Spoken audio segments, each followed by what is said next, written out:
10 കൊല്ലം മുമ്പ് ശ്രീരാമചന്ദ്ര ഭഗവാന്റെ ജന്മസ്ഥലം നമ്മളുടെ ന്യായാലയത്തിൽ നിന്ന് യോഗ്യമായ ദൈവത്തിൻ്റെ ധർമ്മവിജയം നമ്മൾക്ക് പ്രാപിച്ചു.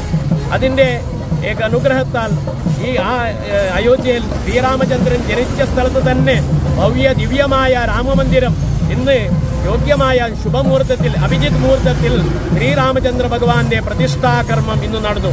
ആ പ്രതിഷ്ഠാകർമ്മത്തിൽ പ്രത്യക്ഷ പരോക്ഷമായും ഞങ്ങൾക്ക് പോകാൻ അസാധ്യമായതുകൊണ്ട് ഞങ്ങളുടെ ധർമ്മഗുരു കാശി മഠാധിപതി ശ്രീമദ് സംയമേന്ദ്ര തീർത്ഥ സ്വാമിജിയുടെ അനുഗ്രഹത്താൽ അവരുടെ ആശീർവാദത്താൽ ഞങ്ങളുടെ നാട്ടിൽ ഉള്ള എല്ലാ സമുദായ അംഗങ്ങൾക്കും യോഗ്യമായ ശ്രീ ഭഗവാന്റെ ഉത്സവ സേവയോട് അതേപോലെ ശ്രീരാമചന്ദ്ര ഭഗവാന്റെ ഭാവചിത്രത്തോടെ ഉത്സവം വളരെ ഗംഭീരമായി നടത്തണം എന്ന് അവരുടെ ആശീർവാദത്താൽ ഇന്ന് ഞങ്ങളുടെ രാത്രി പൂജ സമയപൂർവാംഗമായി ഉത്സവ സേവ നടന്നു വരികയാണ്. ഈ ഉത്സവ